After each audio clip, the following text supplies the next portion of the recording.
ہم اپنے موضوع کو شروع کرتے ہیں۔ آپ نے مجھے موضوع دیا دعوت دین میں ترجیحات، تو اس میں آپ کو سب سے پہلے تو میں یہی بات شروع یہاں سے ہی کروں گی کہ ہم جب قرآن و حدیث کا مطالعہ کرتے ہیں تو بہت زیادہ یہ بات اپنی طرف متوجہ کرتی ہے کہ قرآن اور حدیث دونوں ہمیں باقاعدہ تربیت دیتے ہیں اس بات کی کہ ہم ترجیحات کا تعین کرنا سیکھیں۔ یعنی اللہ تعالیٰ ہمیں قرآن میں اور نبی صلی اللہ علیہ وسلم اپنے اقوال میں ہمیں یہ سکھا رہے ہوتے ہیں جا بجا کہ یہ کوئی دین جو ہے یہ کوئی جامد اور ساکت چیز نہیں ہے۔ دین کی تعلیمات، دین کے احکام، اصول، ضوابط، شریعت کے احکام، اوامر و نواہی، یہ سب ایک مربوط نظام ہے، اور ان میں ایسا نہیں ہے کہ جو چیز جہاں ہے وہ سٹیٹک ہے، وہ ہمیشہ وہیں پر اسی طرح رہے گی، بلکہ یہ مکمل ایک نظام ہے ترجیحات کا۔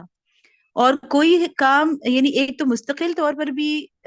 کوئی کام کسی کام سے زیادہ افضل ہے، کوئی کام کسی کام سے زیادہ برا ہے۔ یعنی جیسے ہم دیکھتے ہیں کہ شریعت کے جو بنیادی ہمیں بتایا کہ احکام کی جو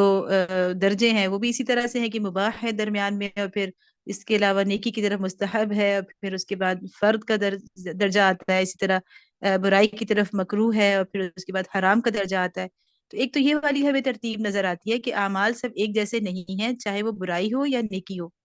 لیکن اس کے ساتھ ساتھ ہمیں یہ بھی پتہ چلتا ہے کہ وہ یہ چیزیں تبدیل بھی ہوتی رہتی ہیں وقت اور زمانے کے ساتھ، حالات کے ساتھ۔ کون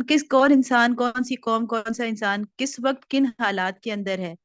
اس کے ساتھ بھی چیزیں بدلتی رہتی ہیں۔ تو ہمیں ایسا لگتا ہے قرآن و حدیث پڑھتے ہوئے کہ اللہ تعالیٰ یہ چاہتے ہیں ہم سے کہ ہم اس کو ایک نظام عقلی کے طور پر لیں۔ یعنی ٹھیک ہے کہ جس طرح فقہا نے اس میں پوری ہمیں یہ بات سمجھائی ہے کہ جو امور تعبدی ہیں، تعبدی امور یعنی جو عبادات ہیں جیسے نماز ہے، روزہ ہے، ان کے اندر تو آپ کو عقل استعمال نہیں کرنی، آپ کو جیسا اللہ نے کہا۔ اگر اللہ تعالیٰ ہمیں کہتے ہیں کہ عصر کو روزہ کھولنا ہے تو ہم عصر کو ہی کھولتے، لیکن اللہ نے کہا ہے کہ مغرب کو کھولنا ہے تو ہم مغرب کو کھولتے ہیں۔ اللہ تعالیٰ نے ہم پر اگر 5 نمازیں فرض کی ہیں تو ہم 6 نہیں پڑھ سکتے۔ تو یہ تو امور تعبدی ہے جس میں یہ ہے کہ اللہ نے جیسا کہا ویسا ہی کرنا ہے، لیکن پھر بھی فقہا نے اور اس کے بھی جو میں کہنا چاہیے کہ جو مقاصد ہیں ان پر بڑی بات کی ہے۔ نماز بے شک اللہ نے فرض کی ہے اور ہمیں اسی طرح سے پڑھنی ہے، لیکن نماز میں رکوع کیوں ہے، سجدہ کیوں ہے، اس کے سارے ارکان کے اوپر، اس میں تلاوت قرآن کے اوپر ساری چیزوں کے مقاصد بیان کیے ہیں۔ اسی طرح جو امور تعبدی نہیں ہیں ان کے اندر تو پھر شریعت جو ہے وہ بہت زیادہ مقاصد کے اوپر بات کرتی ہے، فقہا نے کی ہے ہمیشہ سے کہ کس حکم کا کیا مقصد ہے۔ یہ الگ بات ہے کہ ہم اس مقصد کے پابند نہیں ہے کہ مقصد ہمیں سمجھ میں آئے گا تو ہم کریں گے اور سمجھ میں نہیں آئے گا تو نہیں کریں گے، لیکن مقاصد الشریعہ ایک بہت بڑا میدان ہے فقہا کا۔ اسی طرح اصول مرتب کیے گئے ہیں جنہیں اصول فقہیہ کہا جاتا ہے، قواعد فقہیہ کہا جاتا ہے، لیگل میگزمز کہا جاتا ہے، کہ جس سے ہمیں یہ پتہ چلتا ہے کہ یہ کوئی ایک جامد اور ساکت احکام نہیں ہے جو کہ بولتے نہیں ہیں، جو کہ ہر جگہ ہر وقت ایک سکوت کے ساتھ کھڑے ہیں، بلکہ یہ بولتے ہیں، یہ کبھی اونچے ہوتے ہیں کبھی نیچے ہوتے ہیں۔ اور اس کا مطلب یہ کہ جہاں بھی چیزیں تبدیل ہو رہی ہوں وقت کے ساتھ، زمانے کے ساتھ، حالات کے ساتھ، فرد اور قوم کے حالات کے ساتھ، وہاں پر لازماً عقل کا عمل دخل ہوگا۔ اسی لیے ہم سمجھتے ہیں کہ چاہے وہ دین کے عقائد ہوں، جیسا کہ ہم نے دیکھا ہے نا قرآن کے اندر یہ موضوع بھی بہت زیادہ خوبصورتی کے ساتھ اللہ تعالیٰ نے جا بجا بیان فرمایا ہے، خصوصاً جو اس کے بہت ہی بڑے کہنا چاہیے کہ جو ایسے پیراگرافز قرآن کے اندر ہیں، سورۃ آل عمران کا جو آخری رکوع ہے، ان فی خلق السماوات والارض والا، تو وہ نبی صلی اللہ علیہ وسلم بھی کیوں پڑھا کرتے تھے ہر روز تہجد کے وقت بیداری کے ساتھ؟ کیونکہ اس میں یہی ہے نا کہ کیسے ایک انسان جو کہ اللہ کو نہیں پہچانتا، وہ کیسے اپنی عقل کے استعمال سے وہ توحید تک پہنچ سکتا ہے۔ لیکن ٹھیک ہے وہ شرعی احکام تک نہیں پہنچ سکتا، لیکن اللہ کی توحید تک وہ اپنی عقل سے پہنچ سکتا ہے۔ تو جس طرح اللہ تعالیٰ نے ہمیں بے شک اس بات کا پابند کیا ہے کہ اللہ کی جو صفات اللہ نے بتائی ہم نے اس کو ایز اٹ از ماننا ضرور ہے، لیکن عقل کو اللہ تعالیٰ قرآن میں بار بار فرماتے ہیں کہ افلا تتفکرون، افلا تذکرون۔ تو یہ اسی لیے ہے کہ اللہ تعالیٰ جس طرح چاہتے ہیں کہ ہم عقائد کے اندر بھی، عقائد کی مصلحتوں کے اندر بھی ہم غور کریں، اسی طرح ہم شرعی احکام کی مصلحتوں کے اندر بھی غور و فکر کریں اور اپنی عقل کو استعمال کریں، اپنی عقل کو کام میں لائیں۔ تو میرا خیال ہے کہ میں نے تو ذرا لیٹ جوائن کیا ہے، تو شاید وہ آیات یہاں پر تلاوت کی گئی ہوں گی جو میں نے بتائی تھی کہ آپ لوگ پروگرام کے شروع میں ان کو پڑھ لیں۔ بہت ہی خوبصورت آیات ہے سورۃ الانفال کی، جس میں اللہ تعالیٰ یہی بات بتا رہے ہیں کہ یہ پہلے تو یہ ہے کہ اللہ اور اس کے رسول سے خیانت نہ کرو، میری جان بوجھ کے تم ایسا نہ کرو کہ اللہ کا اس وقت حکم کچھ اور ہے، مطلوب کچھ اور ہے شریعت کا، اور تم کچھ اور کر رہے ہو اور اپنی طرف سے اس کو نیکی سمجھ رہے ہو، یہ بھی ایک خیانت کی شکل ہے۔ لا تخونوا اللہ والرسول وَتَخُونُوا أَمَانَاتِكُمْ وَأَنْتُمْ تَعْلَمُونَ۔ اور اس کے بعد آ کے اللہ تعالیٰ فرما رہے ہیں کہ یا ایھا الذین آمنوا ان تتقوا اللہ یجعل لکم فرقانا، اگر تم اللہ کا تقوی اختیار کرو گے تو وہ تمہارے لیے ایک فرقان بنا دے گا۔ فرقان بنا دے گا کا مطلب یہی ہے کہ اللہ تعالیٰ ہمیں یہ بات سمجھا دے گا، ہمیں اندر سے سمجھ میں آئے گی، کیونکہ جہاں پہ عقل کا یعنی جو ہم بات کر رہے ہیں وہ یہی ہے کہ آپ کتنے بھی فتوے لے لیں، آپ کے اوپر لازماً ایک مرحلہ ایسا آتا ہے کہ جب انسان کو خود ہی فیصلہ کرنا پڑتا ہے کہ اس وقت دین کا تقاضا کیا ہوگا، یا پہلا تقاضا کیا ہوگا، بنیادی تقاضا کیا ہوگا، ثانوی کیا ہوگا، زیادہ اہم کیا ہوگا، کم اہم کیا ہوگا۔ تو اس پوری چیز کو سمجھنے کے لیے ظاہر ہے کہ انسان کو اپنی عقل، فقہ کا مطلب بھی یہی ہے، اور جس طرح کہ نبی صلی اللہ علیہ وسلم کی وہ حدیث ہے کہ اللہ تعالیٰ جس بندے سے خیر کا معاملہ کرنا چاہتے ہیں تو کیا کرتے ہیں کہ یفقہہ فی الدین، اس کو دین میں فقہ عطا کر دیتے ہیں، سمجھ بوجھ عطا کر دیتے ہیں۔ تو یہ جو ساری بات میں آپ سے کر رہی ہوں وہ یہ کر رہی ہوں کہ اللہ کا جو دین ہے اس کے اندر عقل کا استعمال، عقل کا عمل دخل وہ بہت زیادہ ہے، اور وہ محدود نہیں ہے کسی بھی طبقے کے ساتھ۔ ہم یہ نہیں کہہ سکتے کہ عقل کا استعمال تو بس فقہا نے کرنا ہے اور ہم نے صرف ان کو پڑھنا ہے۔ ہر انسان کی زندگی میں، خصوصاً اگر وہ داعی دین ہے، وہ اللہ کی طرف بلا رہا ہے، وہ دین کو دوسروں تک پہنچا رہا ہے، تو اس کو تو جا بجا اس بات کی ضرورت پیش آتی ہے کہ وہ اپنی عقل کے استعمال سے وہ سیکھے، اور اس کے مطابق وہ لوگوں نہ صرف اپنے اوپر حالات کے مطابق اللہ کی تعلیمات کو اپلائی کرے، بلکہ جن لوگوں کو وہ دعوت دے رہا ہے ان کے بھی حالات کے مطابق، اور ان کی جو اس وقت یعنی کہنا چاہیے کہ عقیدے اور عمل کے لحاظ سے وہ جس سٹیج پر ہیں، جس سٹیج سے گزر رہے ہیں، اس کے مطابق وہ ان کو لے کر چلے۔ تو اس طرح ہمیں پہلی بات تو یہ سمجھ میں آتی ہے کہ چونکہ ہمارا دین ہے ہی اتنا خوبصورت کہ وہ عقیدے اور شریعت دونوں کے اندر عقل کے استعمال کی بہت زیادہ نہ صرف یہ کہ ترغیب دیتا ہے بلکہ اس کو ضروری قرار دیتا ہے۔ یہاں مجھے میری بہت ساری باتیں یاد آ رہی ہیں اس وقت، وہ حدیث بھی جو آپ سب نے سنی ہوگی، اتنی خوبصورت ہے، اتنی میں کہتی ہوں کہ اس سے انسان کا اتنا حوصلہ بڑھتا ہے ہمیشہ۔ جب ہم کچھ غلط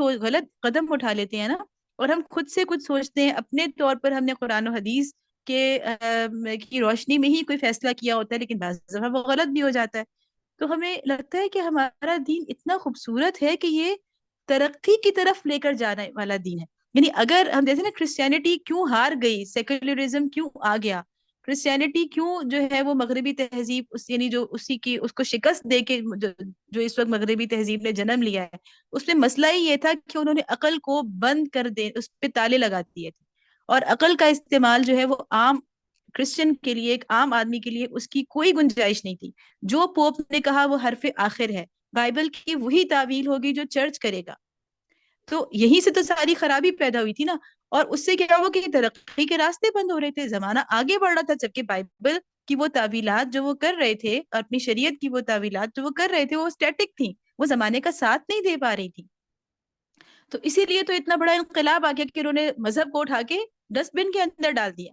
اور کہا کہ زمانے کی رفتار کا ساتھ نہیں دے سکتا، تو اس کو بند ہو جانا چاہیے اور اس کو صرف چرچ تک محدود ہو جانا چاہیے۔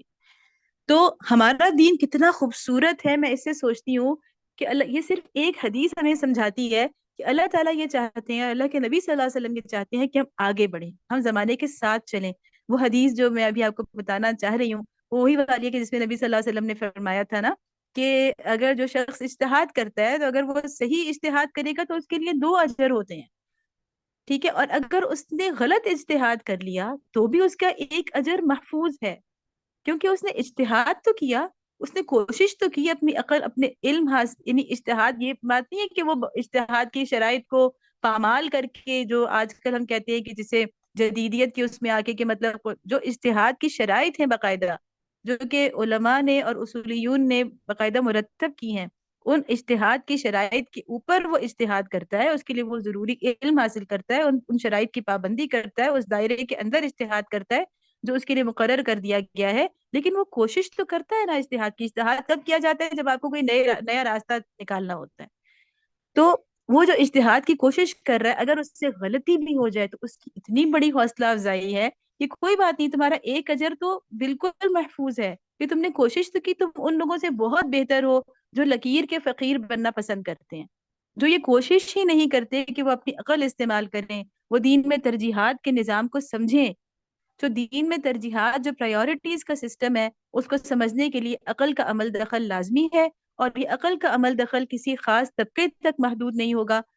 ٹھیک ہے کہ فقہا کا اس کے اندر ایک بنیادی کردار ہے، لیکن ایک عام مسلمان، اور خصوصاً وہ مسلمان جو اللہ کے دین کی دعوت دے رہا ہے، اسے بھی کسی نہ کسی طور ہر لمحے اپنے کام کے دوران اس کو اپنے عقل کا استعمال کرنا پڑتا ہے. اور اس کے لیے بڑی خوشخبریاں ہیں اس کے اندر. ٹھیک ہے، تو یہ تو میری تھی اس حوالے سے تمہید کہ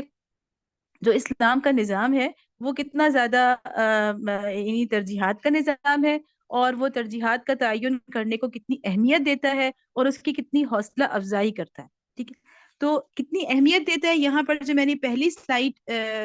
ہے اس کے اندر میں نے کچھ حدیث اور ایک حدیث اور کچھ آیات لکھی ہیں، بہت تھوڑی سی ہیں. یعنی اتنا ایک سمندر ہے نا اگر آپ قرآن و حدیث میں یہ موضوع تلاش کریں، کہ اللہ تعالیٰ ہمیں خود ٹریننگ دے رہے ہیں کہ دیکھو چیزوں کو کمپیئر کرنا سیکھو، موازنہ کرنا سیکھو. دیکھ جیسے یہ آیات ہیں، والفتنۃ اشد من القتل، کتنے بڑے بڑے الزام لگا رہے تھے قریش. یہ ہمیں پتہ ہے کہ سورۃ البقرہ کی یہ آیت ہے جب پہلی مرتبہ وہ بدر کا پورا بدر کا منظر جو ہے وہ یعنی ہونے جا رہا تھا، بن رہا تھا پورا سینیریو، اور وہ کہہ رہے تھے کہ یہ کیا ماہ حرام کے اندر انہوں نے قتل کر دیا اور یہ ساری باتیں. تو اللہ تعالیٰ کیا کہہ رہے ہیں؟ والفتنۃ اشد من القتل، کہ کیا چیز بڑی برائی ہے، کون سی چیز چھوٹی برائی ہے. برائی وہ بھی ہے، برائی یہ بھی ہے، لیکن آپ کو دیکھنا ہے کہ کون سی چیز بڑی ہے اور کون سی چیز چھوٹی ہے. اسی طرح ہم دیکھتے ہیں قل ما انفقتم من خیر فللوالدین والاقربین والیتامى والمساکین وابن السبیل، کہ جو کچھ بھی تم خرچ کرو گے، تو اللہ تعالیٰ نے یہاں کیا بتایا کہ ایک ترتیب ہے، ترجیحات ہے. یہ بھی دیکھیے اوپر کی آیت ایک اور طرح سے ہمیں ترجیح بتا رہی تھی. ٹھیک ہے، کون سی برائی بڑی ہے، کون سی برائی چھوٹی ہے، کون سا مقصد شریعت کا زیادہ بڑا ہے جس کے حصول کے لیے آپ چھوٹی برائی کو اختیار کر سکتے ہیں. جہاد کے پس منظر میں وہ آیت آئی تھی. اب یہاں پہ ایک اور ترجیحات کا نظام سامنے آ رہا ہے کہ معاشرے کے اندر کون سے طبقہ جو ہے طبقات کے اندر ایک ترجیح، کہ کون سے لوگ والدین، اس ترتیب کو آپ نے برقرار رکھنا ہے. ترجیح کیا ہے؟ والدین، پھر اس کے بعد اقربا، پھر اس کے بعد یتاما، پھر مساکین، اور پھر وابن السبیل. اسی طرح اولو الارحام بعضهم اولا ببعض فی کتاب اللہ. اللہ تعالیٰ نے پوری ولایت کی بات کی. سورۃ الانفال کی آخری آیت ہے، اس میں پورا بتایا کہ مسلمان کیسے ایک دوسرے کے ولی جو ہجرت کر کے نہیں آئیں گے. اور جیسے کہ مواخات کا نظام قائم ہو گیا تھا تو وہ سمجھ رہے تھے کہ جو ہمارے دینی بھائی بنائے گئے ہیں وہ بالکل ہمارے وارثوں کی طرح ہیں، ہمارے خون کے رشتوں کی طرح ہو گئے ہیں. لیکن آخر میں اللہ تعالیٰ نے فرمایا کہ وَأُولُو الْأَرْحَامِ بَعْضُهُمْ أَوْلَىٰ بِبَعْضٍ فِي كِتَابِ اللَّهِ. جو ارحام، رحم کے رشتے ہیں، ان سے بڑھ کر اور کچھ بھی نہیں ہو سکتا. اسی طرح وہ بہت خوبصورت آیت جو کہ ہم بہت زیادہ جس کا حوالہ بھی دیتے ہیں، جس میں زبردست طریقے سے ہمیں اسلام کے اندر ترجیحات کے نظام کو سمجھایا گیا ہے، وہ یہ ہے کہ اجعلتم سقایۃ الحاج وعمارۃ المسجد الحرام كمن آمن بالله واليوم الآخر وجاهد في سبيل الله لا يستوون عند الله. اللہ کے نزدیک تو برابر نہیں ہے. بے شک یہ بھی نیکی ہے، سقایت الحاج بھی نیکی ہے، عمارت المسجد الحرام بھی نیکی ہے، لیکن نیکیوں میں کون سی نیکی بڑی ہے اس کا خیال رکھنا ہے. اسی طرح اللہ تعالیٰ نے فرمایا کہ لا يستوي منكم من انفق من قبل الفتح وقاتل. سورۃ الحدید میں فرمایا کہ جو فتح سے پہلے جو لوگ انفاق کریں گے اور قتال کریں گے، وہ فتح کے بعد انفاق اور قتال کرنے والوں کے برابر ہرگز نہیں ہو سکتے. جیسا کہ وہ بڑا خوبصورت واقعہ ہے نا حضرت عمر رضی اللہ تعالیٰ عنہ کا، کہ بیٹھے ہوئے تھے جب خلیفہ تھے حضرت عمر، اور ان کی مجلس میں قریش کے جو سردار جو طلقاء یعنی کہلاتے، جو فتح مکہ کے بعد جو لوگ اسلام میں داخل ہوئے تھے، بڑے بڑے سردار تھے، تو وہ اس وقت مجلس میں آئے. اور اس سے پہلے کچھ سابقون الاولون میں سے صحابہ کرام جنہوں نے شروع کے غزوات میں حصہ لیا تھا، وہ نبی حضرت عمر کی مجلس میں پہلے سے بیٹھے تھے. تو جب یہ سردار آتے تو سوری سردار پہلے سے بیٹھے ہوئے تھے، اور وہ جو سابقون الاولون صحابہ کرام تھے یا جنہوں نے غزوات میں حصہ لیا تھا، وہ ایک کے بعد ایک آ رہے تھے مجلس میں. اور حضرت عمر بار بار ان سرداروں کو کہتے کہ آپ ان کے لیے جگہ بنائیں، آپ ان کو جگہ دیں، ان کو قریب آنے دیں. تو ان کو بہت برا محسوس ہوا کہ مطلب ہمارا جو معاشرے میں مقام ہے کیا ہمیں دور کر کے انہیں قریب کیا جا رہا ہے. اور پوچھا کہ بھئی ایسا کیوں، کیا تو کیا ہم اب ہمیں وہ مرتبہ اور مقام نہیں مل سکتا جو ظاہر ہے کہ ہم ایک دفعہ وہ حاصل نہیں کر سکے، تو کیا اب کوئی چانس ہے کہ ہم اس کو حاصل کر سکیں؟ تو حضرت عمر نے کیا کیا تھا، یعنی حضرت عمر نے جنگ کے میدان کی طرف اشارہ کیا تھا کہ صرف وہ ایک راستہ ہے کہ تم بھی اس طرح سے قربانی دو. تو یہ وہ واضح چیزیں ہیں جس سے پتہ چلتا ہے کہ معاشرے میں بھی ایسے لوگوں کا سٹیٹس. ہمیں پتہ ہے کہ اسلام کا پورا سیاسی نظام ہم جب پڑھتے ہیں تو شورا جو تھی نبی صلی اللہ علیہ وسلم کے دور میں یا خلفائے راشدین کے دور میں جو شورا ہوتی تھی، مجلس شورا، اس کے اندر باقاعدہ یہ طے تھا کہ جو لوگ ایمان اور ان کا ایک ان کا معیار تھا کہ جو بدر کے صحابی ہیں ان کو اس میں حصہ. تو دین کی ترجیحات ہمیں اس سے پتہ چلتی ہیں کہ پھر وہ صرف ترجیحات صرف نظری طور پہ نہیں رہتی بلکہ عملی طور پر وہ معاشرے کے اندر مقام اور مرتبے کے تعین میں ان کا اہم کردار ہوتا ہے. وہ ایک عملی اصول کے طور پر معاشرے کے اندر، ایک دستور کے طور پر، ایک قانون کے طور پر معاشرے کے اندر وہ ترجیحات رائج کر دی جاتی ہیں جبکہ نظام اسلام کا ہو. اسی طرح یہ حدیث جو ہم پڑھتے ہیں، ہر کتاب الایمان کے اندر یہ حدیث ہوتی ہے کہ نبی صلی اللہ علیہ وسلم نے فرمایا تھا کہ الایمان بضع و70 او بضع و60 شعبہ فافضلها قول لا الہ الا اللہ وادناها اماطة الاذى عن الطریق والحیاء شعبۃ من الایمان. کہ ایمان جو ہے اس کے اگر 70 شعبے ہیں تو اس میں کیا ہے کہ سب سے افضل ایک ہے اور ایک سب سے ادنا بھی ہے. تو یہ ہمیں چیزوں کی ترتیب سمجھ میں آ رہی ہے. نبی صلی اللہ علیہ وسلم بھی ہمیں کیا سمجھا رہے ہیں، قول لا الہ الا اللہ، اس سے بڑھ کر اور کوئی چیز نہیں ہے. اور اس کا کمتر درجہ ایمان کا کیا ہے کہ راستے سے کوئی تکلیف دہ چیز کو ہٹا دینا.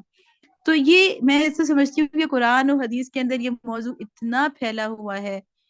موتیوں کی طرح بکھرا ہوا ہے. ہم پڑھتے ہیں اور ہم اس میں سے چنتے ہیں کہ دیکھو یہ اللہ تعالیٰ ہمیں ترجیحات سمجھا رہے ہیں اور اللہ تعالیٰ ہمیں یہ ٹریننگ دینا چاہ رہے ہیں کہ اسی طرح تم بھی چیزوں کو ان کے ترجیحات کے نظام کے اندر ان کو سمجھو، بجائے اس کے کہ الگ تھلگ ہر حکم کو باقی پورے نظام سے الگ کر کے کاٹ کر نہیں، بلکہ پورے ایک مربوط ترجیحات کے نظام کا حصہ بنا کر اللہ کی احکام اور اللہ کی ہدایات کو سمجھنے کی اپنے اندر صلاحیت پیدا کرو. اچھا یہ یہاں پر میں آپ کو یہ بتاؤں گی کہ ہم لوگ یہ بات جو کر رہے ہیں ساری وہ اسی حیثیت سے کر رہے ہیں کہ جو موضوع ہے وہ تو ہمارے لیے یہ ہے کہ دعوت دین میں ترجیحات.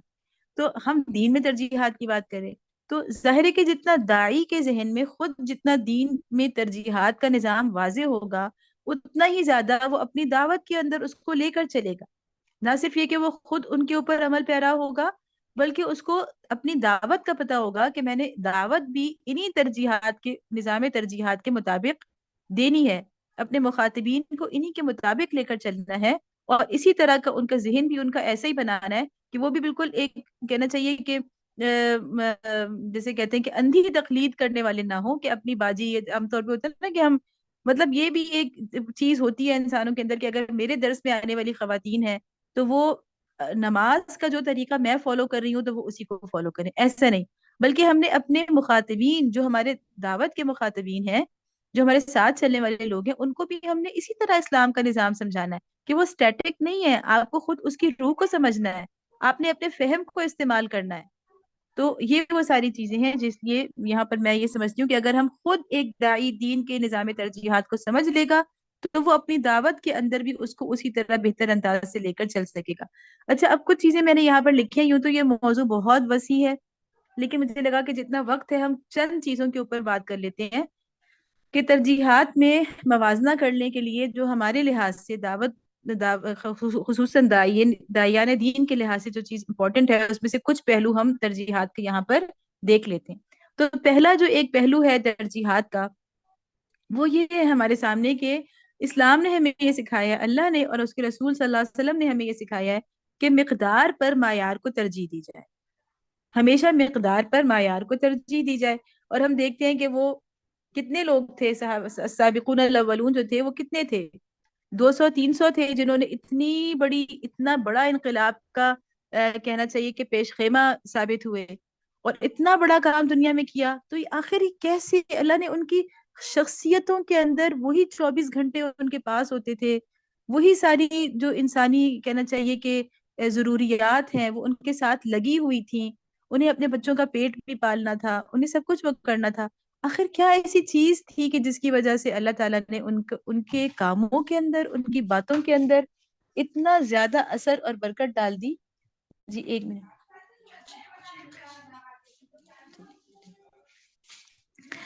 کہ انہوں نے اتنا بڑا کام اللہ نے ان سے لیا. تو مقدار پر معیار کی ترجیح، یہاں پر نا ایک وہ بڑی خوبصورت وہ حدیث ہے جو بہت ہمیشہ یاد آتی ہے احسان کے بارے میں، کہ نبی صلی اللہ علیہ وسلم نے فرمایا تھا نا کہ اللہ تعالیٰ نے ہر چیز کے بارے میں احسان کو لازم کیا ہے،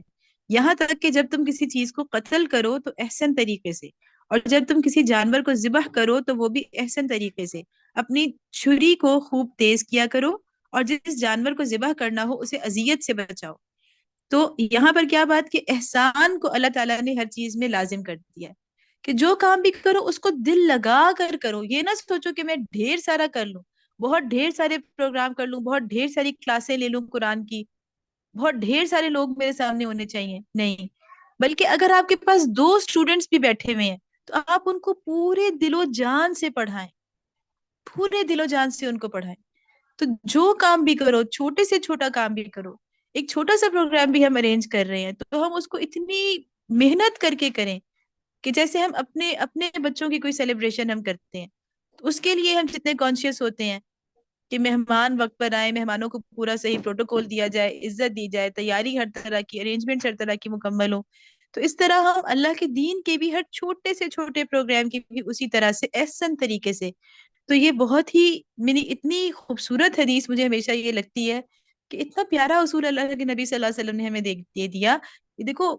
مقدار جو ہے نا وہ آپ کے بس میں نہیں ہے، لیکن معیار آپ کے بس میں ہے. مقدار کے لیے آپ محنت ضرور کر سکتے ہیں لیکن آپ اس پر قادر نہیں ہوتے اکثر، لیکن معیار آپ کے بس میں ہوتا ہے بہت حد تک. تو آپ جتنی کوشش کر سکتے ہیں اپنے معیار کو بہتر، ہر کام چاہے وہ ہم اپنے گھر کا کام کر رہے ہوں یا ہم دعوت کے میدان میں ہوں، تو کسی بھی کام کو ہم ہلکا نہ سمجھیں بلکہ اس کو بہت امپورٹنٹ سمجھ کے بہت اچھے انداز سے کرنے کی کوشش کریں. اسی طرح سے جو ایک اور مجھے وہ لگتا ہے نا کہ مقدار بر معیار کی، جو اللہ تعالیٰ نے قرآن سورۃ الفصلت میں فرمایا کہ وَلَا تَسْتَوِي الْحَسَنَةُ وَلَا السَّيِّئَةُ. اب دیکھیں اس میں کیا ہے کہ اگر برائی ہو رہی ہے، ہمیں میری مخالفتوں کا سامنا کرنا پڑ رہا ہے، رکاوٹوں کا سامنا کرنا پڑ رہا ہے، طنز کا، استہزاء کا، اور کئی طرح کی ہمارے راستے میں مشکلات ہیں، تو ہم یہ سمجھ لیں کہ برابر نہیں ہے. اگر ہم نیکی کریں گے، ہم اس کے کہنا چاہیے کہ اس کے مقابلے میں، اس کے بدلے میں ہم نیکی سے کام لیں گے تو اس کے اثرات کبھی برابر نہیں ہو سکتے. نیکی اور بدی کے اثرات برابر نہیں ہوں گے. تو ہمیں اپنے لیول پہ رہنا ہے، ہمیں اپنے اخلاقی مرتبے سے نیچے نہیں اترنا، اور ہمیں اپنے ترجیحات کے نظام کو سمجھنا ہے کہ میری ترجیح کچھ اور ہے، میں نے بہت آگے کا پلان کیا ہوا ہے، میرے اہداف، میرے مقاصد بہت بڑے ہیں. تو اسی طرح سے یہاں پہ وہ جو بہت خوبصورت آیت ہے جو آج کل میں سمجھتی ہوں کہ غزہ کے حالات جو ہیں اس میں تو اللہ تعالیٰ نے، میں کہتی ہوں کہ اللہ تعالیٰ نے ہمیں اپنی زندگی میں ایسی ایک بڑی چیز دکھا دی جس کا ہم شاید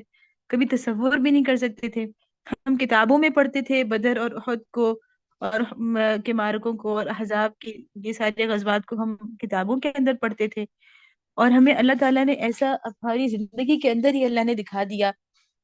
کہ یہ آیت کیسے پوری اتری کہ کم من فئۃ قلیلۃ غلبت فئۃ کثیرۃ باذن اللہ واللہ مع الصابرین. دیکھیں کیا ہوتا ہے، معیار کے لیے کیا کرنا پڑتا ہے انسان کو، کہ معیار کے لیے انسان کو بہت صبر سے کام لینا پڑتا ہے، جلدی نہیں، جلدی حاصل ہونے والی. ہم سب جانتے ہیں کہ دنیا کیا دیکھ رہی ہے. دنیا یہ دیکھ رہی ہے کہ اس سے پہلے جو عرب اسرائیل جنگ ہوئی تھی تو وہ پورے کے پورے ملک انوالو تھے، پورے ملکوں کی جو ریزرو آرمیز تھیں وہ انوالو تھیں، لیکن 6 دن کے اندر انہوں نے شکست کھا لی تھی. اور اب آپ دیکھیں کہ 45-46 دنوں کے تک حماس جو ہے وہ مقابلہ کرتی رہی ہے، یہاں تک کہ انہوں نے گھٹنے ٹیکنے پر ایک طرح سے مجبور کر دیا نا. پرزنرز کو چھڑانا کوئی معمولی بات نہیں ہے. تو اللہ تعالیٰ یہ ہمیں واللہ مع الصابرین. تو ہم اپنے کسی کام کو، ٹھیک ہے کہ اللہ تعالیٰ نے، ہم تو، میں کہتی ہوں کہ ہم اہل غزہ کے، مطلب ہم تو ان کے بالکل لگتا ہے کہ ہم ان کے پاؤں کی خاک بھی نہیں ہے، لیکن ان کا تو صبر بہت بڑا ہے. لیکن اللہ ان سے جو بڑا کام لے رہا ہے وہ ان کی جگہ پر ہے، لیکن ہمیں اللہ نے جہاں کھڑا کیا، ٹھیک ہے ہم جہاد کے اندر، قتال کے اندر اس وقت نہیں ہیں، لیکن ہم دعوت کے میدان میں تو ہیں. تو ہم دعوت کے میدان میں اپنی ترجیحات کو سمجھتے ہوئے ہم یہ دیکھیں کہ ہم نے معیار پہ کمپرومائز نہیں کرنا، چاہے وہ ہمارے درس قرآن کا معیار ہو، چاہے وہ ہماری انتظامات کا معیار ہو، ہماری دعوت دینے کا خوش اخلاقی کے ساتھ اس کا معیار ہو، تو ہماری عبادات کا معیار ہو ایک دائی کے طور پر انفرادی اللہ کے ساتھ تعلق کے لحاظ سے، تو ہم نے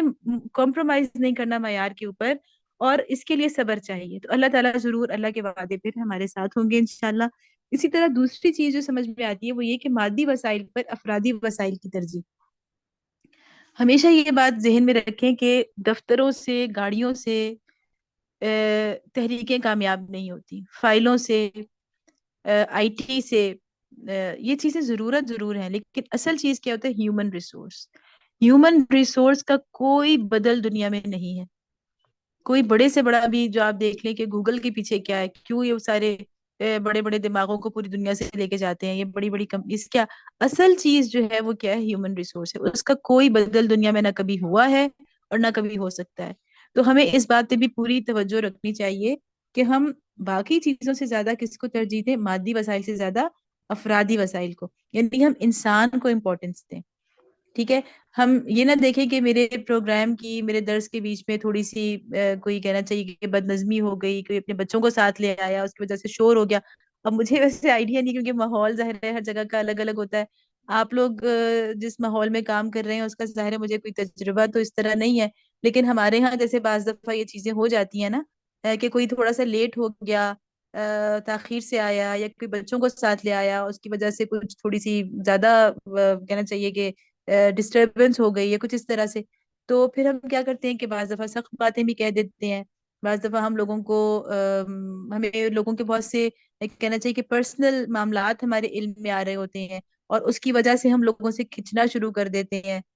بعض دفعہ ایسے بھی ہوتا ہے ہمارے ساتھ، جو تجربات ہمارے دعوت کے میدان میں ہوتے ہیں کہ ساس اور بہو دونوں ہمارے درس میں آ رہی ہیں ہمارے ساتھ، یعنی بطور دائی ہمارا ان کے ساتھ تعلق ہے، اور ہمیں مختلف چیزیں پتہ چل رہی ہیں. تو ان ساری چیزوں میں کیا ہوتا ہے کہ ہم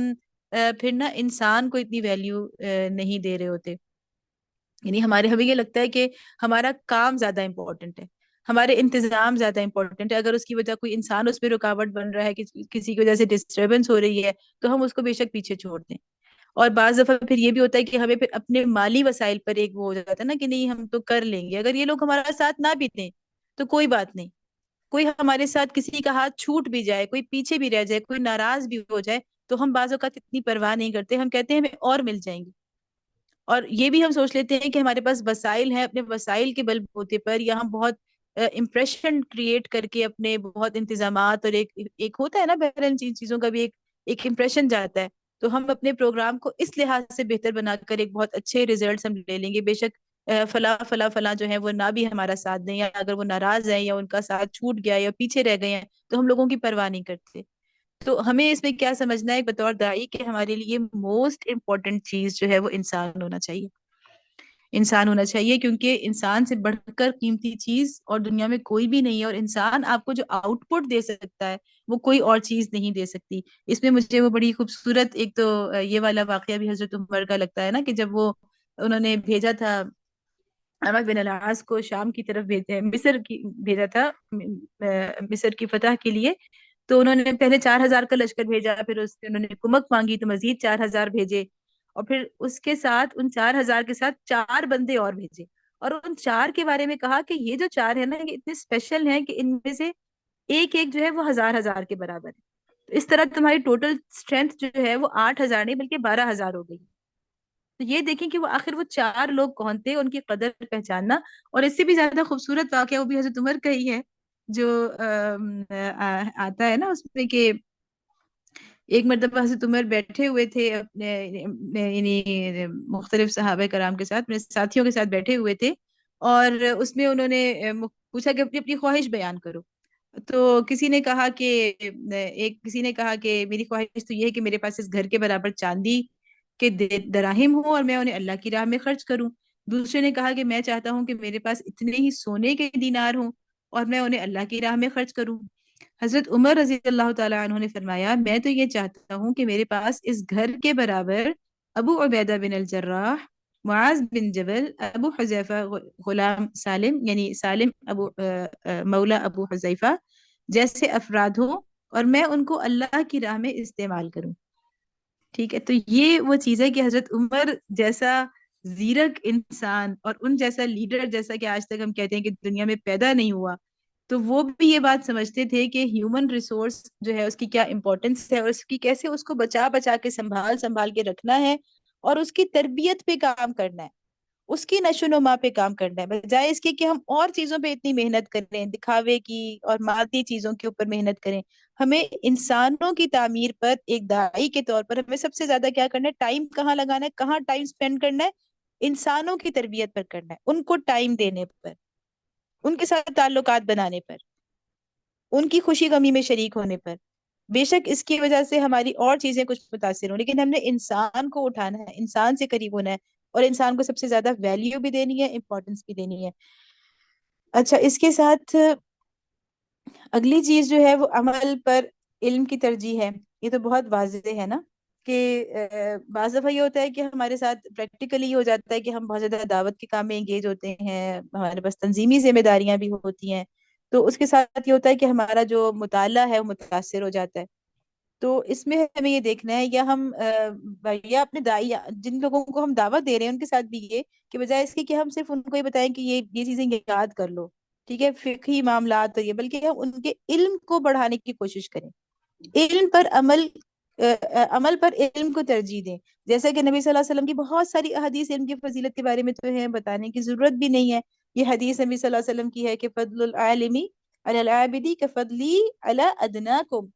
کہ عالم کی جو فضیلت ہے عابد کے اوپر وہ کیسی ہے کہ جیسی میری فضیلت تم میں سے سب سے ادنا انسان کے اوپر ہے۔ ایک سب سے ادنا مسلمان کا نبی صلی اللہ علیہ وسلم کے ساتھ جو کمپیریزن ہے وہی ایک عالم کا عابد کے ساتھ ہے۔ تو اس کا مطلب کیا ہے کہ ہم نے صرف عابد پروڈیوس نہیں کرنے، ہم نے علماء پروڈیوس کرنے ہیں، ہم نے خود بھی علم سیکھتے رہنا ہے، اور ہم نے جو ہمارے مخاطبین دعوت ہیں ان کو بھی ہم نے صرف عبادت گزار نہیں بنانا، بلکہ اس سے زیادہ ہم نے ان کو علماء بنانا ہے، ان کو سالڈ علم دینے کی ہمیں۔ ویسے تو یہ ایک حقیقت بھی ہے کہ اگر ہمارے دروس کے اندر، ہمارے پروگرامات کے اندر کوئی سالڈ علم ہم نہیں دے رہے ہوتے تو لوگ آتے بھی نہیں ہیں زیادہ شوق سے، لیکن بہرحال یہ تو ایک الگ بات ہے۔ لیکن اگر آج بھی نہیں ہو تو ہمیں کس بات کی فکر ہونی چاہیے کہ ہم نے ان کو علماء بنانا ہے، بجائے اس کی کہ ہمیں یہ فکر ہو کہ بس یہ میری پیروی کرتے رہیں اور زیادہ علم نہ آ جائے ان کے پاس کہ یہ زیادہ ہی ہمارے ہاتھوں سے نکل جائیں۔ یہ چیزیں ہوتی ہیں نا ہمارے ساتھ، بلکہ ہم سے ایک منٹ، مجھے کال بند ہو گئی ہے۔ اسی طرح سے بڑی خوبصورت آیت سورۃ المجادلہ کے اندر اللہ تعالیٰ نے فرمایا کہ والذین اوتوا العلم درجات، درجات انہی کے لیے ہیں جو علم والے ہیں۔ اچھا، یہاں پر ایک چھوٹی سی بات میں اس کی طرف اشارہ ضرور کروں گی کہ علم کی جہاں بات آتی ہے نا تو وہاں پہ علم کے تمام دائرے اہم ہوتے ہیں۔ یعنی ہم یہ نہ سمجھیں کہ صرف مخصوص جو علم ہے تفسیر کا، حدیث کا، سیرہ کا، فقہ کا، یہ نہیں، بلکہ ہم دینی، دنیاوی اور ضروریات سے لے کر تحسینیات تک تمام علوم کی اپنی اہمیت ہے۔ یہاں بھی یوسف قرضاوی صاحب کی مجھے ایک بات بڑی پسند آئی کہ انہوں نے کہا کہ بعض داعیان دین ایسے ہوتے ہیں جو مختلف شعبوں میں گئے ہوئے ہیں، کوئی ایگریکلچر میں گیا ہوا ہے، کوئی اس کا اپنا اپنا پیشہ ہے ہر ایک کا، ٹھیک ہے، آرکیٹیکچر میں ہے، کوئی کہیں ہے، کوئی کہیں ہے۔ تو وہ جب زیادہ دعوت کا ان کے اوپر ایک وہ آتا ہے جذبہ، تو وہ اپنے پیشے کو چھوڑ کے، اپنے کیریئر کو چھوڑ کے، یا اپنے اس مخصوص جس میں ان کی مہارت ہے اس کو چھوڑ چھاڑ کے تو وہ دعوت کے کام میں لگ جاتے ہیں، ان کو لگتا ہے کہ وہ تو بیکار ہے۔ تو یہاں پہ اللہ تعالیٰ یعنی یہ جو ہے نا علم کے بھی، ہر علم کو امپورٹنس دینا، اور جس انسان کے پاس، یعنی کچھ انسانوں کے پاس تو وہ علم ہوگا جو ضروریات میں آتا ہے، کچھ کے پاس وہ ہوگا جو تحسینیات میں آتا ہے۔ تو آپ دیکھیں کہ کیا اسلامی تحریک کو تحسینیات کی ضرورت نہیں ہے؟ کیا ہمیں ایک معمولی درجے کی صرف پوسٹ بنانی ہوتی ہے، ویڈیو بنانی ہوتی ہے، یا اگر ہمارے پاس بہت اچھے کیا کہتے ہیں ان کو کہ یہ گرافک ڈیزائنرز ہوں، بہت اچھے ہمارے پاس ہر طرح کے ایکسپرٹس ہوں، تو کیا ہماری ریچ بہت بڑھ نہیں جائے گی؟ اسی طرح ہر چیز کا معاملہ ہے کہ ہم کسی بھی چیز کو، اگر کسی انسان کے پاس جو بھی علم ہے، جو بھی مہارت ہے، تو اس کو اللہ کی راہ میں وہ پورے دل کے ساتھ لگائے، اور اس کو ہم یہ نہ سمجھے کہ یہ تو اللہ کے دین کے، اس کو تو اس چیز کی تو اللہ کے دین کو ضرورت نہیں، بلکہ ہر چیز کی اللہ کے دین کو، ہر علم کی اللہ کے دین کو ضرورت ہے۔ اسی طرح سے ہم دیکھیں کہ دین کے جزوی تصور پر کلی تصور کی ترجیح، یہ تو بہت ہی امپورٹنٹ چیز ہے۔ اچھا، سلائیڈز میں نہیں دیکھ رہی، میں نے اپنے پاس کھولی ہوئی ہیں، میرا خیال ہے آپ لوگ سلائیڈز تو آگے کر رہے ہوں گے۔ تو دین کے جزوی تصور پر کلی تصور کی ترجیح کا مطلب یہ ہے جو بات ہم اکثر کرتے ہیں کہ پورا کا پورا دین، یہاں پر نا ایک میں لیکچر سن رہی تھی، مجھے بڑا اچھا ایک جملہ لگا کہ اس کو آپ یوں بھی سمجھ سکتے ہیں کہ ہم نے اللہ کی طرف دعوت دینی ہے پہلے، اسلام کی طرف بعد میں. ٹھیک ہے. آپ دیکھیں سارے پیغمبر جو ہے کیا کہہ رہے تھے، ان اعبدوا اللہ، اللہ کی بندگی کرو. نبی صلی اللہ علیہ وسلم نے کیا فرمایا، مجھ سے ایک کلمہ لے لو، لا الہ الا اللہ. ٹھیک ہے. تو یہ کیا تھا کہ ہر پیغمبر نے کیا کیا کہ اللہ کی طرف بلایا. تو اللہ کی طرف بلانے میں یہ ہے کہ اللہ کے ساتھ بندوں کو جوڑنا ہے بیسکلی. تو عمل سے پہلے عقیدہ، یعنی عمل کی درستی سے پہلے ہمیں کیا کرنا ہے، ہمیں یہ نہیں دیکھنا کہ اس کی نمازیں فوراً ٹھیک ہو جائیں اور یہ تہجد پڑھنے لگ جائے. اس کی نماز اگر ہم حنفی فقہ کو فالو کریں تو حنفی مسلک کے مطابق ہو جائے. اگر ہم اہل حدیث کو فالو کریں تو ہمیں یہ فکر ہو جائے کہ یہ جناب یہ رفع دین نہیں کر رہی، اس کو تو وہ فوراً کرنا چاہیے. ان باتوں کی فکر ہمیں نہیں ہونی چاہیے، بلکہ بطور داعی کیا ہونا چاہیے کہ ہمیں اس کے عقیدے کی اصلاح اصل میں ہمارے لیے امپورٹنٹ ہے، انسان کو رب سے جوڑ دینا، یہ سب سے زیادہ امپورٹنٹ ہے. اور اس کے بعد جو ہے وہ عمل کی باری آتی ہے، اور عمل میں بھی پھر ظاہر ہے کہ جو یہ جو احکام ہیں، جو فرض ہیں، ان کی اہمیت ہے باقی کے اندر جہاں پہ گنجائش رکھی گئی ہے، تو وہ اپنے مخاطبین کو ہم نے وہی گنجائش دینی ہے. ہم یہ نہ کریں کہ ہم خود جو چیز اللہ تعالیٰ نے، جو شریعت نے جس کو فرض نہیں کیا تو ہم اپنے اثر و رسوخ کو استعمال کرتے ہوئے اس کو بطور فرض لوگوں کے اوپر لوگوں کے سامنے پیش کرنا شروع کرتے ہیں. یہ بالکل غلط بات ہے. اسی طرح سے نوافل سے پہلے فرائض. ٹھیک ہے نا، یہ بات تو سمجھ میں آتی ہے ہمیں کہ ہم جیسے اب فرض کیا جہاد فرض ہے، اللہ کی حدود ٹوٹ رہی ہیں، ان کی حفاظت سب سے بڑا فرض ہے. امر بالمعروف نہیں انل منکر فرض ہے، لیکن کیا ہو رہا ہے کہ لوگ اس کو فرض کا درجہ نہیں دے رہے. لیکن لوگ اس کو نماز کو تو فرض سمجھ رہے ہیں، لیکن اس امر بالمعروف نہیں انل منکر کو فرض نہیں سمجھ رہے. اس کے مقابلے میں وہ امر بالمعروف نہیں انل منکر چھوڑ کے وہ نفلی عمرے کر رہے ہیں، اور وہ بہت سے ایسے کام کر رہے ہیں. تو یہ والی جو چیزیں ہیں ترتیب، ان کو ہمیں سمجھانا ہے خود بھی اور سمجھنا ہے. مکروہات سے پہلے محرمات، کہ جو چیز مکروہ ہے اس کے پیچھے مت پڑیں. مکروہ کے دائرے میں اپنے مخاطبین کو تھوڑا سا ریلیکس کر دیا کریں. ٹھیک ہے، آپ خود اس سے اجتناب کر رہے ہیں، جیسے کہ نبی صلی اللہ علیہ وسلم کا معاملہ تھا کہ خود بچ گئے، لیکن یہ نہیں کہا کہ ضرور تم لوگ بھی ایسا نہ کرو.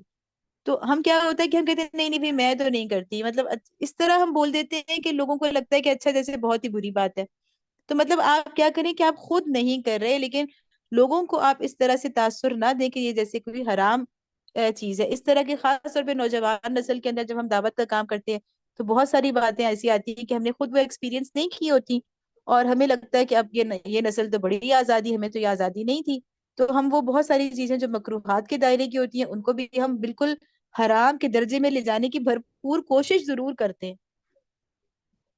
اچھا، اسی طرح اختلافی امور کے بجائے اتفاقی امور، جو امور میں اختلاف ہے وہ داعی کو ان سے بحث ہی نہیں کرنی چاہیے.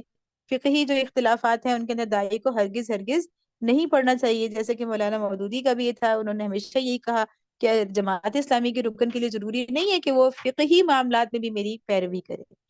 اسی طرح سے آگے جو ایک بات میں آخر میں آپ کو سمجھانا چاہ رہی ہوں، یہ تو بہت ساری ترجیحات ہیں، لیکن آخر میں آپ کو یہ سمجھانا چاہ رہی ہوں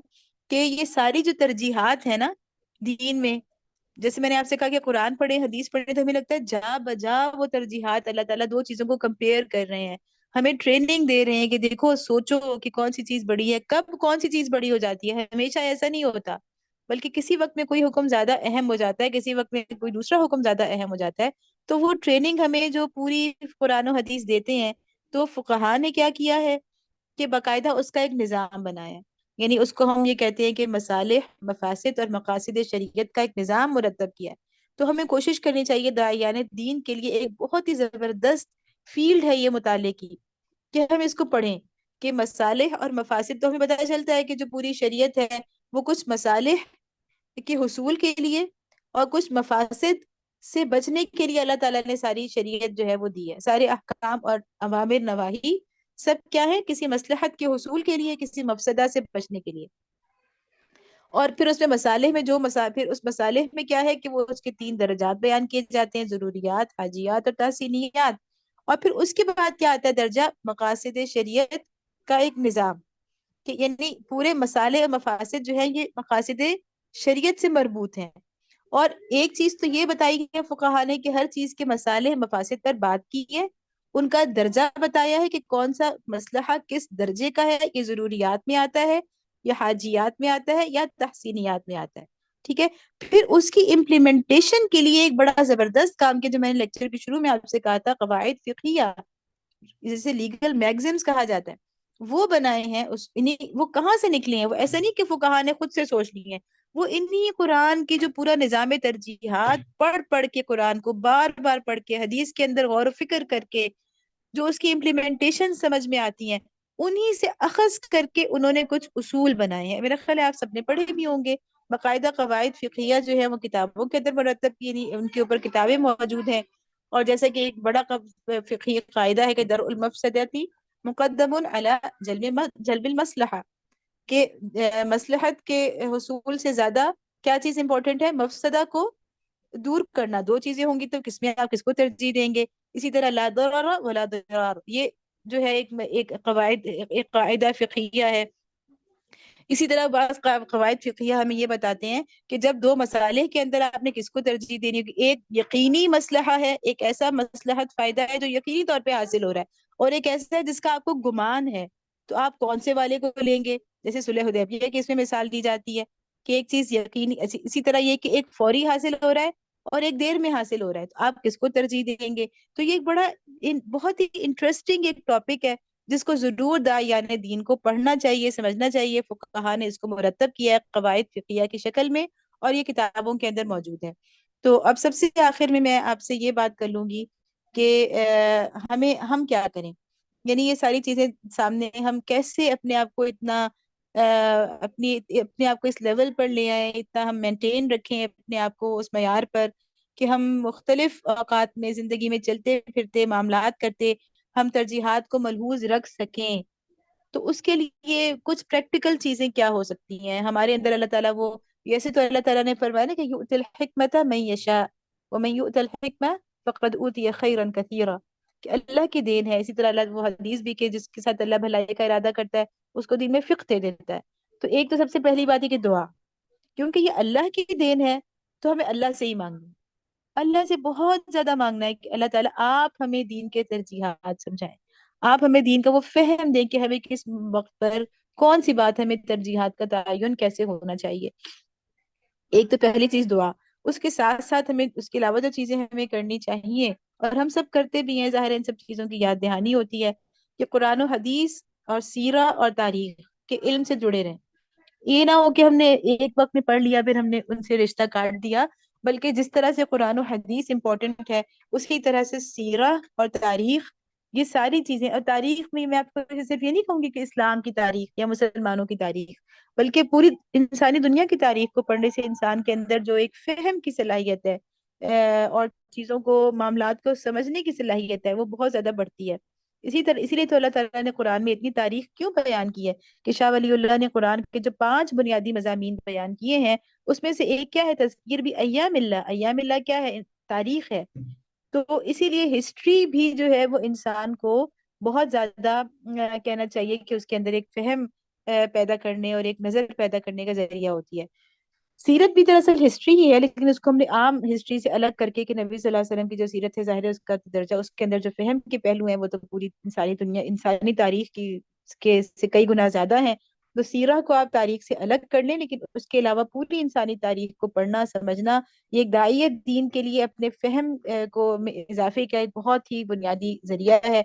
اس کے لیے دوسری چیز جو ہو سکتی ہے وہ یہ کہ دنیا کے بدلتے حالات سے اچھی واقفیت. ایک تو علم ہو گیا نا, تاریخ ہو گئی, قرآن و حدیث کا علم, سیرت کا علم, تاریخ کا علم, لیکن اس کے ساتھ ساتھ اس وقت کیا ہو رہا ہے موجودہ صورتحال. تو یہ کہ اپ ڈیٹ رہنا, اپ ڈیٹ رہنے کے لیے ظاہر ہے ہمیں پتہ ہونا چاہیے کہ ہم کتنا اسمارٹ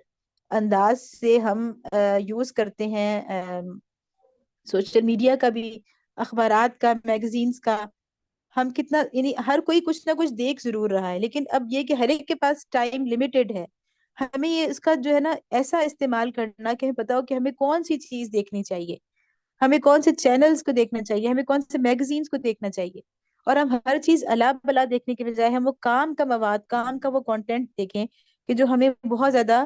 اپ ڈیٹ رکھ سکے. تو جب تک اپ ڈیٹ, یعنی اسلام نام یعنی ہمیں ظاہر ہواؤں میں, فضاؤں میں تو کہیں احکام کی امپلیمنٹیشن نہیں کرنی, ہمیں اس دور کے اندر کرنی. اگر ہم اپنے دور سے اپ ڈیٹ نہیں ہے, ہمیں پتہ ہی نہیں ہے کہ اس وقت کیا ہو رہا ہے, جیسے ایسے ہی ہوتا ہے نا گھروں میں, ہم سب مائیں ہیں, پتہ ہے کہ ہمارے بچے ہم سے زیادہ اپ ڈیٹ ہوتے ہیں, اور ان سے ہمیں پتا چل رہا ہوتا ہے. خیر یہ بھی ایک فطری چیز ہے، اور ہمیں بچوں کے ساتھ اگر ہمارا گیپ نہ ہو تو یہ بھی ایک نعمت ہے. لیکن ہمیں بہرحال یہ کہ اپڈیٹ رکھنا اپنے آپ کو، ورنہ یہ ایسا نہ ہو کہ ہم تو زمانے سے 10 20 یا 25 سال پیچھے جا رہے ہیں. ایسی والی صورتحال نہیں ہونی چاہیے، بلکہ ہم جتنا زیادہ اپڈیٹ ہوں گے اس وقت کے ایشوز کے ساتھ، خیر چاہے وہ تہذیبی ہوں، چاہے وہ نظریاتی ہوں، چاہے وہ دعوت اور جہاد سے متعلق ہوں ایشوز، تو ان کے اوپر ہمیں صرف یہ نہیں کہ قدیم لٹریچر بلکہ اپڈیٹ رہنا اور حالات حاضر سے باخبر رہنا بہت زیادہ ضروری ہے. تبھی اس کے ساتھ ساتھ دماغ چلتا ہے کہ اچھا اب یہ ہوا تو یوں ہم نے اس کو امپلیمنٹ کرنا ہے. اچھا تیسری چیز کیا ہے کہ انسانی طباع کی اختلاف کو زحمت نہیں سمجھنا. انسان ہمیں ہر طرح کے، ہم جب دعوت کے میدان میں نکلتے ہیں ہمیں ہر طرح کے لوگ ملتے ہیں، تو ہم نے کبھی اس سے پریشان نہیں ہونا. اور ایسا نہ ہو کہ ہم سمجھیں کہ بس یہ ایک ہی مخصوص طرح کے لوگ جو ہیں وہ دعوت کے یہ کارآمد ہو سکتے ہیں، اللہ کے دین کے لیے کارآمد ہو سکتے ہیں. ایسا نہیں ہے. جیسے میں نے اوپر علم کی بات کی نا، کہ ہر انسان کی صلاحیت، ہر پیشہ، ہر علم، اسی طرح ہر انسان جو ہے وہ ہمارے دعوت اللہ کے دین کے لیے بہت زیادہ مؤثر کردار ادا کر سکتا ہے، اگر اس کو دائی جو ہے، جو اس کو لے کے چل رہا ہے، جو اس کو دعوت سے قریب لا رہا ہے، وہ اس کو اس طرح سے سمجھے اور اس کو استعمال کرے. ایک منٹ. اور تیسری بات اس میں جو ہے وہ چوتھی بات یہ کہ اپنے مزاج کے بجائے دینی مقاصد کو معیار بنائیں. ایسا نہ ہو کہ ہم اپنے مزاج کے بندے بن جائیں یا اس کے بندشوں کے اندر بند جائیں، جکڑ جائیں، بلکہ ہم نے دیکھنا ہے کہ اپنے مزاج کو زیادہ سے زیادہ کوشش کرنی ہے کہ میں دین کے مقاصد کے مطابق لوگوں کو لے کے چلوں، نہ کہ اپنے مزاج، اپنی پسند اور ناپسند بیچ میں نہیں آنی چاہیے. یہ بڑا مشکل ہوتا ہے، لیکن بہرحال ہمیں جتنا ہم قرآن و حدیث سے قریب ہوتے ہیں تو ہمیں اس کا تجربہ ہوتا ہے اور کوشش بھی ہوتی ہے کہ ہم اپنے مزاج کو ایک طرف رکھ کے دینی مقاصد کو سامنے رکھیں اور اسی کے مطابق دعوت دیں. اور آخری چیز ہے کہ شریعت اور کلچر میں فرق جو ہے وہ آج کل جس طرح سے بڑھتا جا رہا ہے مختلف علاقوں کے اندر، اس کو بھی ایک داعی کو چاہیے کہ وہ ترجیحات لوگوں کو اسی وقت سمجھا سکے گا، ورنہ وہ خود کنفیوژنس کا شکار ہو جائے گا. کہ وہ جس طرح سے اپنے مزاج کو پیچھے رکھتا ہے، اسی طرح سے وہ کلچر کی وجہ سے جو چیزیں ہمارے یہاں رائج ہیں ان کو بھی پیچھے رکھے. اور اصل چیز جس کو وہ امپورٹنس دے وہ اللہ کی، کو براہ راست قرآن و حدیث کی تعلیمات اور ہدایات، اور قرآن و حدیث سے جو ہمیں ایک ترجیحات کا نظام ملتا ہے وہ ہمارے لیے امپورٹنٹ ہونا چاہیے، نہ کہ یہ کہ میں کس کلچرل بیک گراؤنڈ سے آئی ہوں یا میرا کیا مزاج ہے اسی کو میں لے کے چلنا چاہوں. تو یہ بس چند گزارشات تھیں جو میں نے آپ کے سامنے رکھی. اللہ تعالیٰ ان کو قبول فرما لیں، اور اس میں اس تھوڑی سی چیز کے اندر اللہ تعالیٰ برکت عطا فرمائے اور ہمیں عمل کی توفیق دے. وما علینا الا البلاغ المبین.